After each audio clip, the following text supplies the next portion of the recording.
कृष्ण हरे हरे राम कृष्ण हरे हरे राम कृष्ण हरे हरे राम कृष्ण हरे हरे राम कृष्ण हरे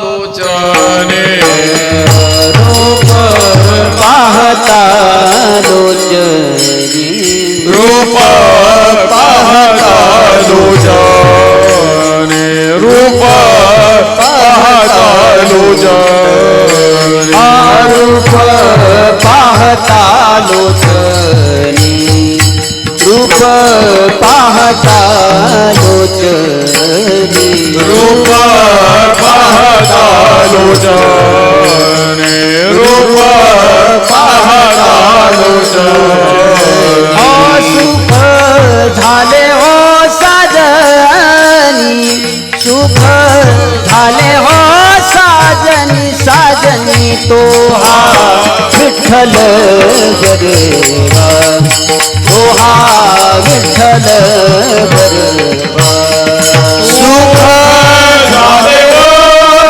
साजनी सुख झाले हो साजनी तो हा विठ्ठल गरबा तो हा विठ्ठल गरबा तो हा माधव बजवा तो हा माधव बजवा तो हा विठ्ठल गरबा तो हा विठ्ठल गरबा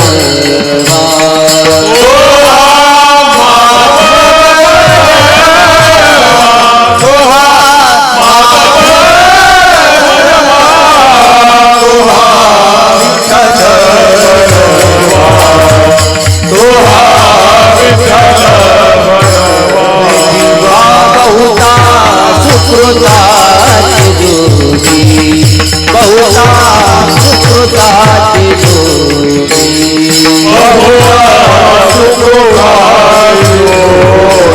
बहुता सुकृताची म्हणून विठ्ठली आवडी म्हणून विठ्ठली आवडी तो हा विठ्ठल गरबा तो हा विठ्ठल गरबा म्हणून विठ्ठली आवडी म्हणून विठ्ठली आवडी तो हा गरबा तो हा विठ्ठल गरबा माधव बजवा तो हा माधव बजवा तो हा विठ्ठल गरबा तो हा विठ्ठल गरबा तो हा माधव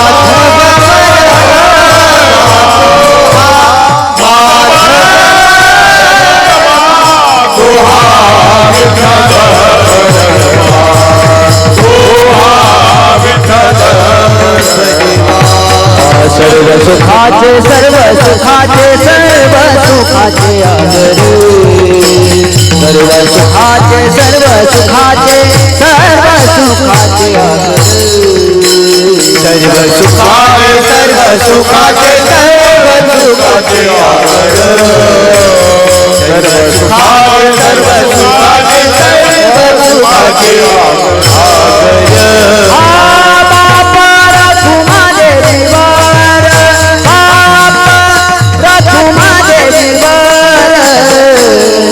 बापर घुमादेवी तो हा विठ्ठल तो हा विठ्ठल तो हा विठ्ठल बजवा तो हा विठ्ठल तो हा विठ्ठल तो हा विठ्ठल बजवा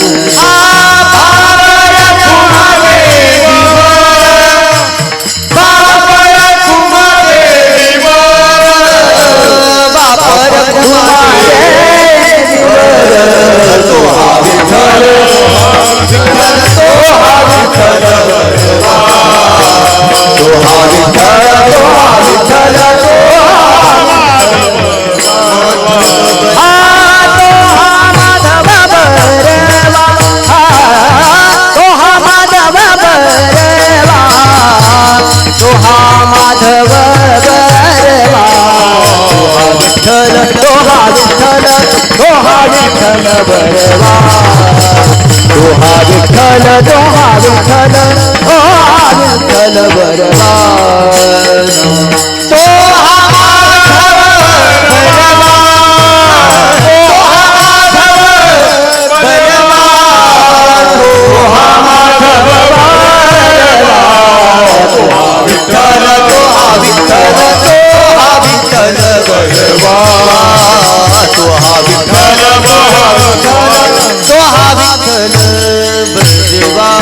हरि जय राम कृष्ण हरि जय राम कृष्ण हरे हरे जय राम कृष्ण हरे जय राम कृष्ण जय राम हरे जय राम कृष्ण हरे जय राम कृष्ण हरे राम कृष्ण हरे जय राम कृष्ण हरे राम कृष्ण हरे राम कृष्ण हरे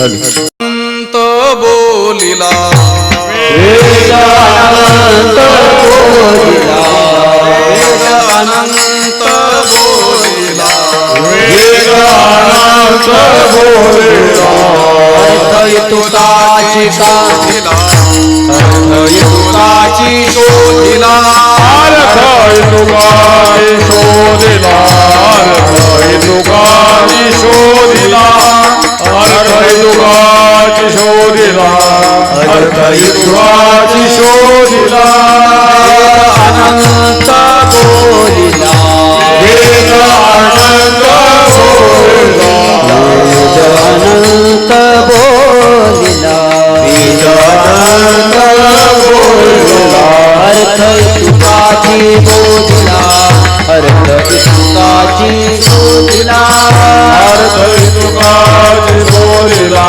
अर्थ तुकाची बोलिला अर्थ तुकाची बोलिला अर्थ तुकाची बोलिला विठोबाशी शरण जा विठोबाची शरण जा विठोबाशी शरण जा विठोबाशी शरण जा निज निष्ठा नाम गावे निज निष्ठा नाम गावे निज निष्ठा नाम गावे निज निष्ठा नाम गावे निज निष्ठा नाम गावे निज निष्ठा नाम गावे सकळ शास्त्रांचा विचार सकळ शास्त्रांचा विचार शास्त्रांचा विचार सकळ शास्त्रांचा विचार तुलाचे निर्धार अति तुलाचे निर्धार तुलाचे निर्धार तुलाचे निर्धार तुलाचे निर्धार विठोबाशी शरण जा विठोबाची शरण जा विठोबाशी शरण जा विठोबाची शरण जा निज निष्ठा नाम गावे निज निष्ठा नाम गावे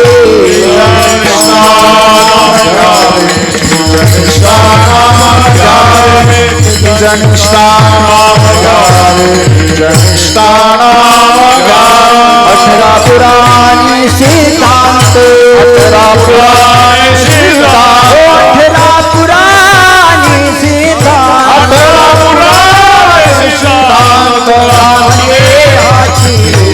तुका मुळे हाची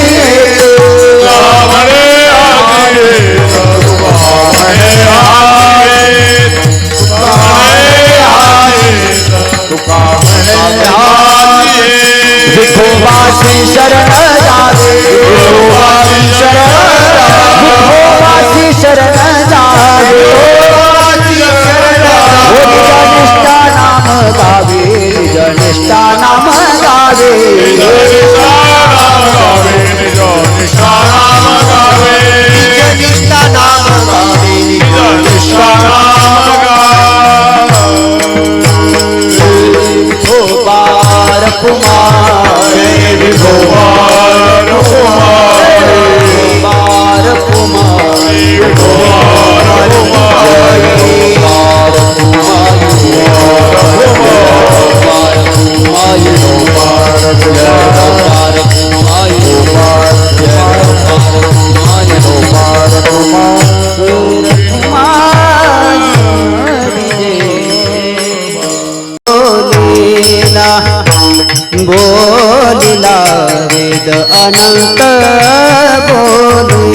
बोलिला बोलिला वेद अनंत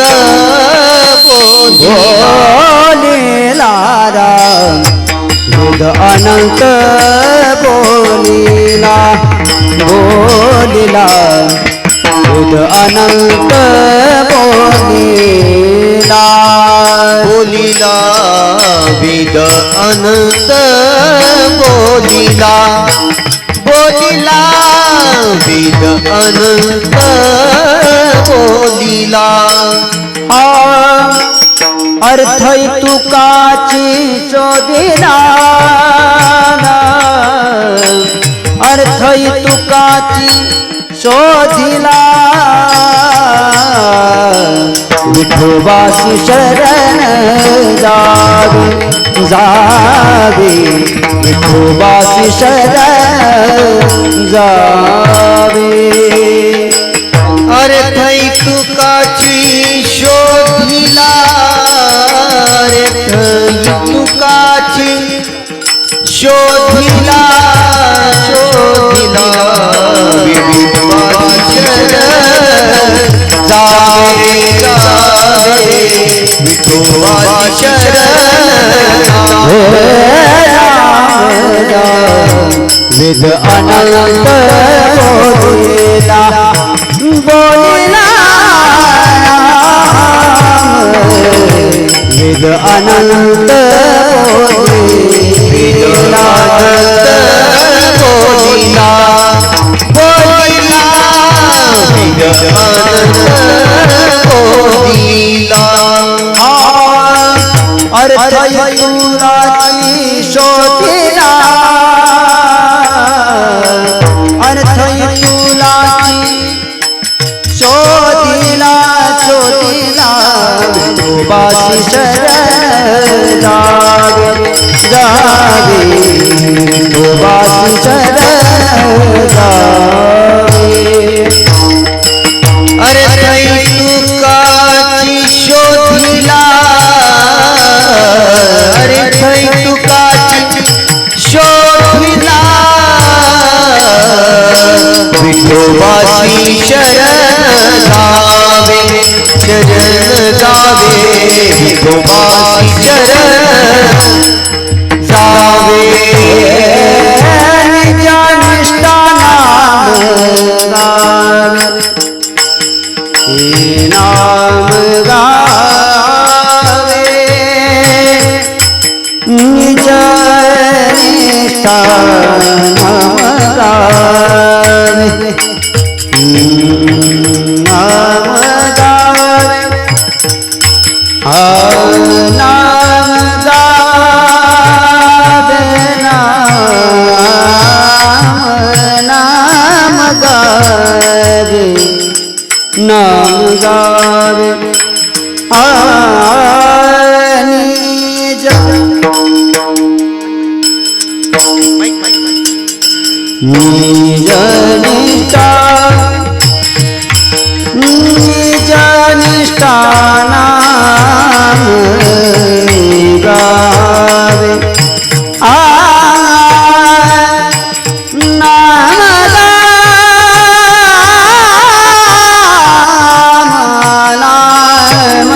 गावे निज निष्ठा नाम गावे निज निष्ठा नाम गावे विठोबासी शरण गावे विठोबासी शरण गावे निज निष्ठा नाम गावे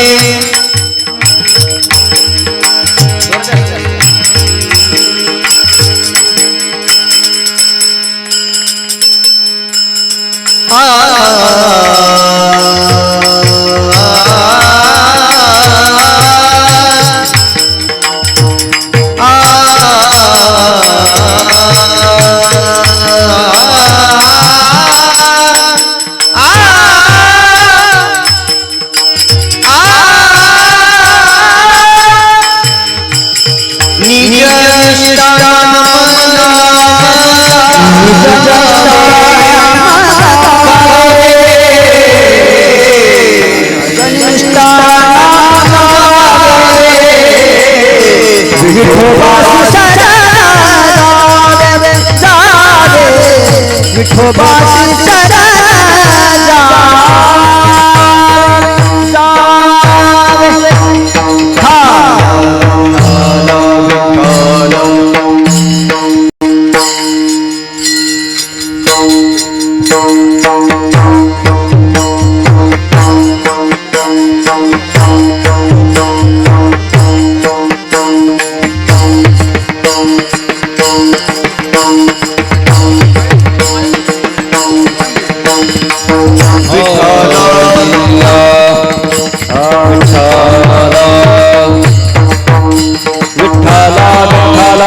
अनंत बोलिला अर्थ इतुलाची शोधिला किंवा इतुकाची साधिला विठोबासी शरण जावे निजनिष्ठा नाम गावे सकळ शास्त्रांचा विचार अंती तुलाची निर्धार विठोबासी शरण जावे निजनिष्ठा नाम गावे 18 पुराणी सिद्धांत तुका म्हणे हाची हेत विठोबासी शरण जावे निजनिष्ठा नाम गावे विठ्ठला विठ्ठला विठ्ठला विठ्ठला विठ्ठला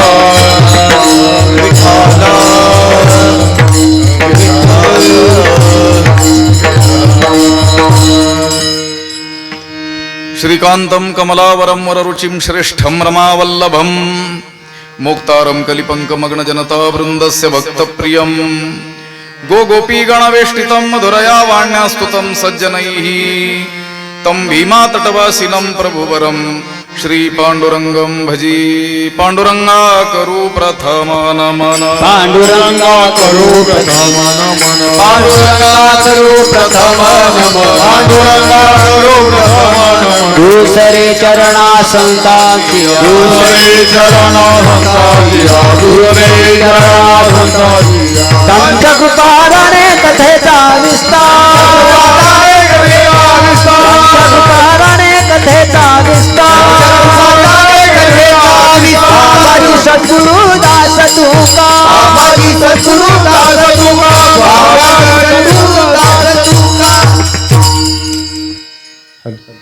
ओम नमो ज्ञानेश्वर करुणा करा दयाळा तुमचा अनुग्रह लादलो पावन झालो चराचरी नमो सद्गुरु तुकया ज्ञान दीपा नमो सद्गुरु सच्चिदानंद रूपा नमो सद्गुरु भक्त कल्याण मूर्ती नमो सद्गुरु भास्करा पूर्ण कीर्ती अखंड मंडलाकारं व्याप्तं येन चराचरं तत्पदं दर्शितं येन तस्मै श्री गुरवे नमः जयांची किलिया स्मरण होय सकळ विद्यांचे अधिकरण तेची वंदू श्रीचरण श्री गुरूंचे ते नमस्कारोनी आता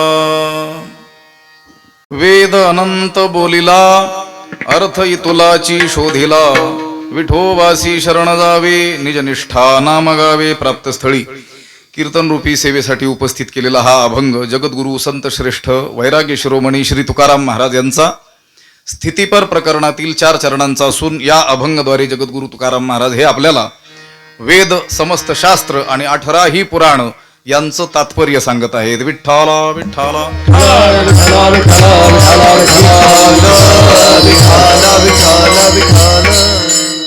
या क्षेत्र स्वरूप असलेल्या घोगरगाव परिसरातील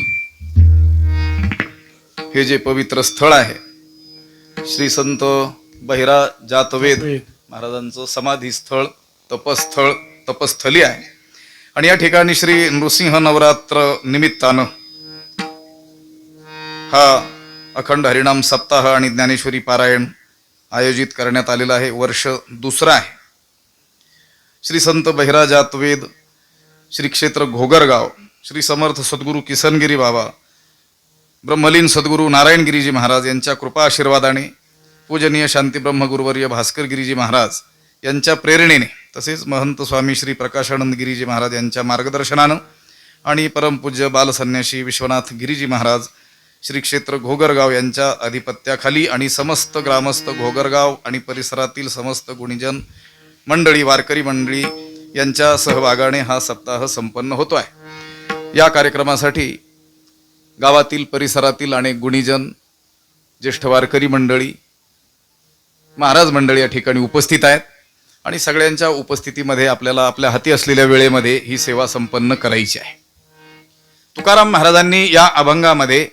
तात्पर्यार्थ सांगितलेला आहे वेदाचं तात्पर्य समस्त शास्त्रांचं तात्पर्य आणि 18 ही पुराणांचं नेमकं तात्पर्य कशात आहे ते तुकाराम महाराज या अभंगामध्ये सांगतात या अभंगाचा शब्दशः सरळ अर्थ एकदा मी आपल्याला सांगतो मग आपल्या हाती असलेल्या वेळेनुसार याचा काहीसा विस्तार करणं आपल्याला शक्य होईल तुकोबाराय म्हणतात वेदानं अनंत गोष्टीचं प्रतिपादन केलेलं आहे वेद काही एक गोष्ट बोलून थांबलेला नाही आहे अनंत विषयांचं विवेचन वेदानं केलेलं आहे ज्ञानोबाराय अमृतानुभवामध्ये म्हणतात त्याप्रमाणे वेदू काय काय न बोले वेद काय काय बोलणार नाही सगळंच बोलतो तो अनंतावय वेदाहा, वेदानंच सांगितलं वेद किती आहे, अनंत आहे. वेद ज्या गोष्टींबद्दल बोलला त्याचं गणित सांगता येत नाही, फक्त तो अनंत बोलला एवढंच म्हणता येतं. बाकीच्या सगळ्या ग्रंथांची श्लोक संख्या आपल्याला सांगता येणं शक्य आहे की भगवद्गीतेची श्लोक संख्या 700 आहे, रामायण शतकोटी श्लोकात्मक आहे, पण वेदाची तशी काही मंत्रांची संख्या सांगता येत नाही. वेद बोलला, किती बोलला, अनंत बोलला. पण वेद अनंत बोललेला असला तरी त्याला त्या अनंत गोष्टी सांगण्यामध्ये काही स्वारस्य नाही, अनंत गोष्टी सांगण्यामध्ये तात्पर्य नाही आहे. तर त्या अनंत बोलण्याच्या पाठीमागं त्याला एवढासाच अर्थ सांगायचा आहे. वेद अनंत बोलिला, अर्थ इतुलाची शोधिला किंवा इतुकाची साधिला, असे दोन्ही पाठ आहेत. पण सांप्रदायिक प्रतीमध्ये इतुलाची शोधिला असा पाठ आहे. आणि ज्यांनी ज्यांनी सार्थगाथा केलेला आहे, ब्रह्मलीन गुरुवर्य खांदारकर महाराजांनी इतुकाची साधिला असा पाठ घेतलेला आहे. पण जी पारंपरिक प्रत आहे त्याच्यात इतुलाची शोधिला असा पाठ आहे. आपण अर्थ करत असताना त्यांच्या सहकार्याने करू, इतुकाची साधिला, पण म्हणत असताना मात्र इतुलाची शोधिला असंच म्हणूयात. वेदानं अनंत गोष्टी सांगितलेल्या असल्या तरी त्याला त्या अनंत सांगायच्या नसून त्यामध्ये त्याला एवढासाच अर्थ प्रतिपादन करायचा आहे. काय नेमकं सांगायचंय वेदाला?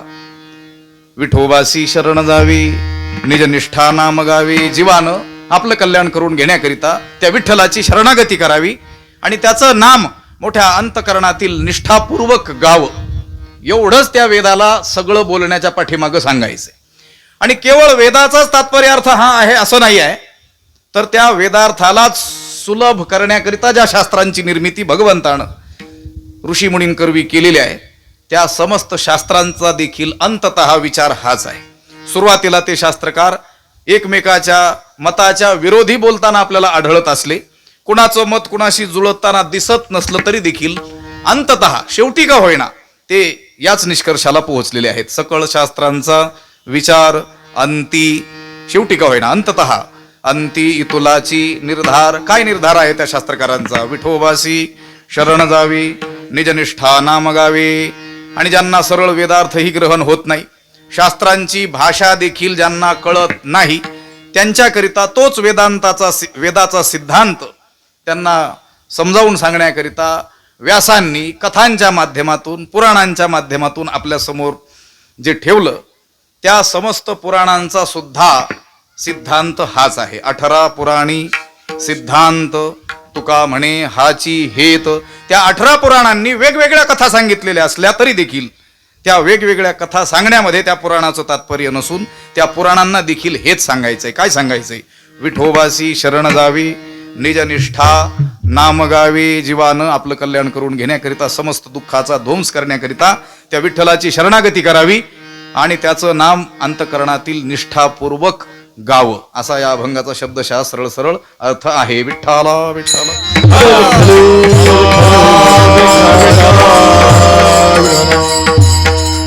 जीवाला जे दुःख प्राप्त आहे त्या दुःखाचं एकमेव कारण आम्हाला सांगा असं जर म्हटलं तर एका वाक्यात त्या दुःखाचं कारण सांगता येणं शक्य आहे. ज्ञानोबरायांच्या आधारेच आपल्याला बोलावं लागणार आहे. आपण काही इतस्ततः जाणार नाहीत, गेलो तर ज्ञानेश्वरीत जाऊ, नाही तर गाथेत जाऊन मागे येऊ. विठ्ठला विठ्ठला.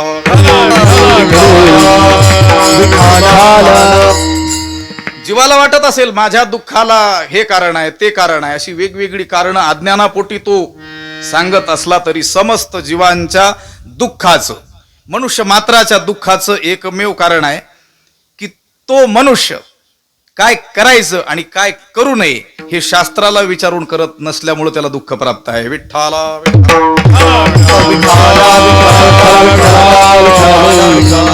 कृत्याकृत्य विवेकी शास्त्रेची करावी पारखी, अकृत्य ते कुडे लोकी वाळावे गा. ज्ञानोबराय म्हणतात कृत्य करणीय काय केलं पाहिजे आणि अकृत्य काय त्याज्य आहे काय करू नये हे शास्त्रालाच विचारलं पाहिजे. आणि जे अकृत्य आहे, जे अकरणीय आहे, त्याज्य आहे, त्याचा काय करावा? त्याग करावा. पण मनुष्य तसं करत नाही. अंगा मनाशी रुचावे येतुलेनी कृत्याकृत्य नाठवे, जो करणे याची नावे भलतेची करी. एखाद्या माणसाला एखादी गोष्ट आवडावी त्याच्या प्राप्तीसाठी तो प्रयत्न करतो, मग ते चुकीचा आहे की काय त्याचा तो विचार करत नाही. शास्त्र याला अनुमती देतंय की काय, विरोध करतंय की काय, याचाही काही तो विचार करत नाही. म्हणून त्याला काय प्राप्त आहे? दुःख प्राप्त आहे. एक साधारण उदाहरण तुम्हाला सांगता येईल मला.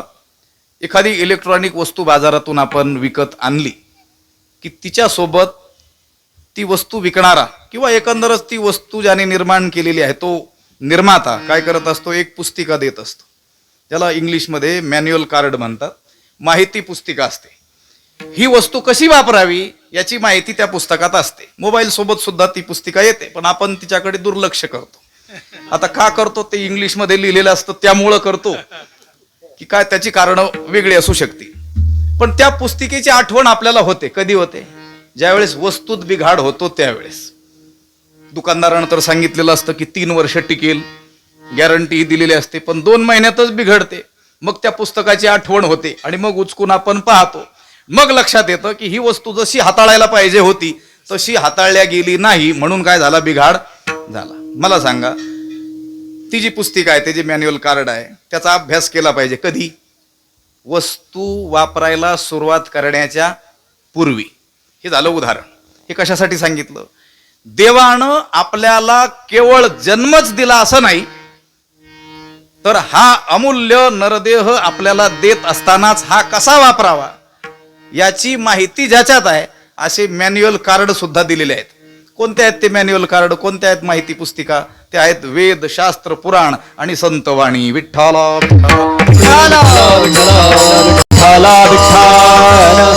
पण मनुष्य त्या वेदादी शास्त्रानुसार जीवन जगत नाही, म्हणून त्याला काय प्राप्त होतं? दुःख प्राप्त होतं. हा आपला काय आहे? मुद्दा आहे. यशास्त्र विधिमुत्सृज्य वर्तते कामकारतः न स सिद्धिमवाप्नोति न सुखम न पराम गती. त्याच्यावर ज्ञानोबारायांनी विस्तृत भाष्य केलेलं आहे, पण सगळं काही पाहता येणं शक्य नाही. 1 तास उरला, 1च तास आहे आपल्याकडं, आणि कीर्तन प्रवचन त्याच्यात सांगता तरी किती येईल? या अभंगातील वेद शब्द जर आपण चिंतनाला घेतला तरी त्याच्यावर 4 कीर्तन करावी लागतील. विठ्ठला विठ्ठला.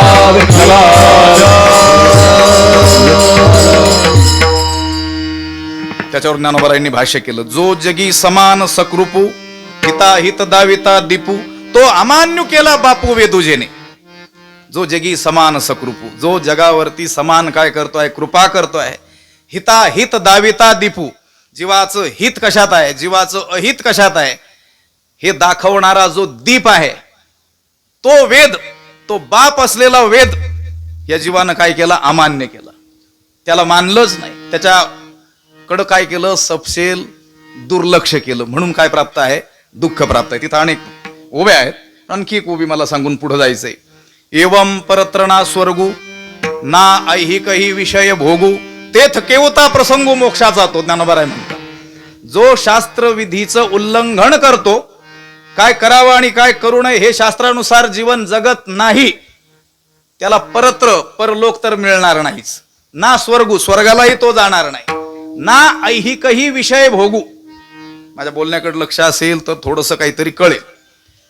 स्वर्गादी लोकांतराला तो जाणारच नाही, पण या जगातील जे ऐहिक भोग आहेत ते सुद्धा नीटसे त्याला भोगता येणार नाहीत.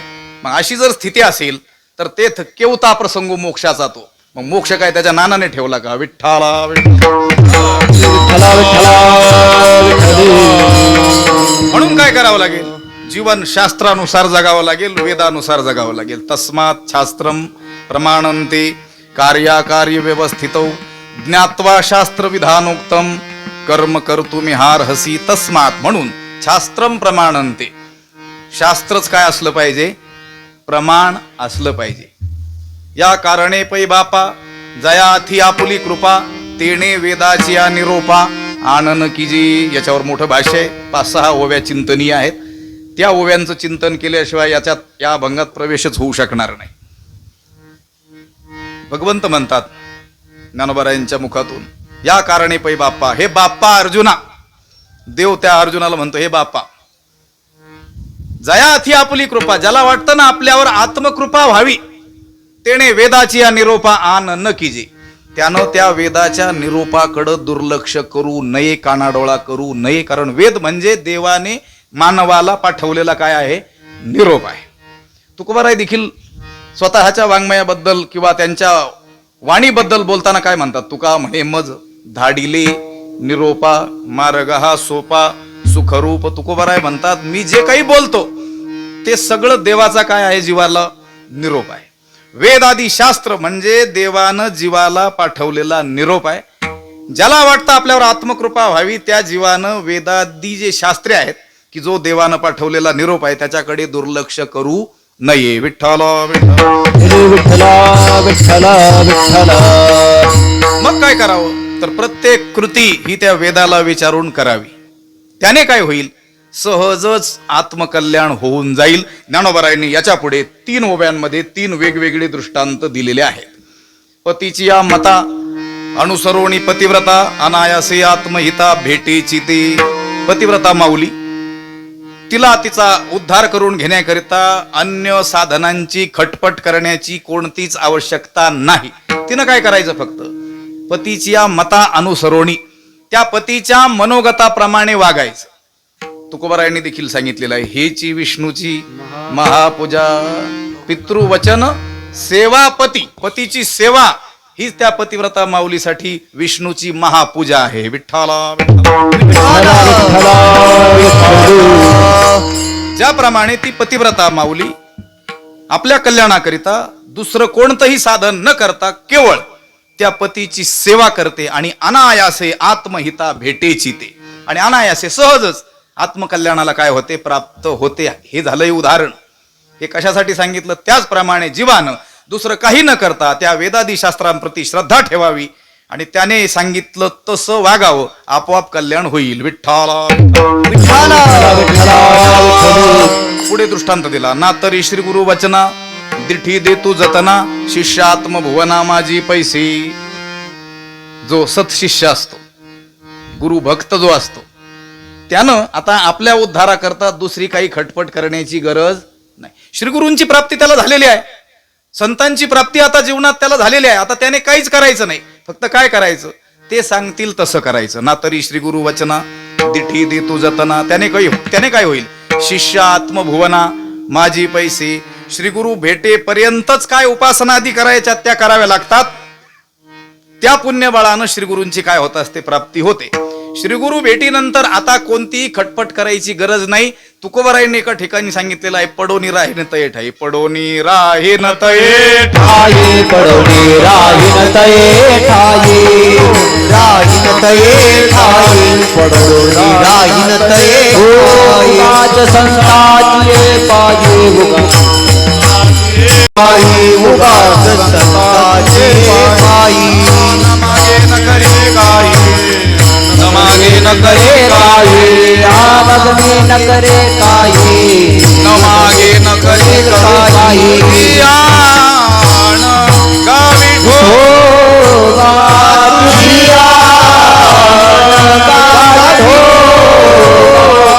तुझी गावी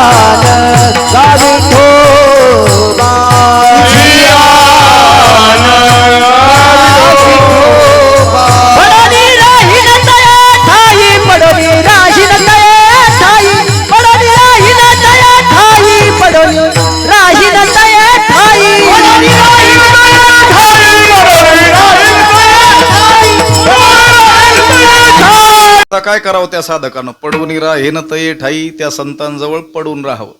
कसं? उगाच शब्द खूप छान आहे. लोक उगाच राहत नाही, काहीतरी उगाच खटपटी करत राहतात. लक्षात आलं का? उगाच राहायचं म्हणजे आळसानं पडून राहायचं नाही. तर आपल्या उद्धारासाठी आपण काही मार्ग शोधायची गरज नाही. ते सांगतील तसं करायचं. ना तरी श्री गुरु वचना दिठी देतू जतना शिष्य आत्मभुवना माझी पैसे. हे दुसरं उदाहरण ज्ञानोबारायांनी दिलं. पण ज्ञानोबारायांच्या लक्षात आलं असेल की पतिव्रतेचं उदाहरण, सत्शिष्य असलेला जो आहे त्याचं उदाहरण हे सगळ्यांनाच कळेल असं नाही. लक्षात आलं? सगळ्यांना कळेल असं एक उदाहरण ज्ञानोबा आहे. त्या तिसरा दृष्टांत तिथं देतात. हे असो आपुला ठेवा हाता आथी जरी यावा तरी आदरे जेवी दिवा पुढा कीजे.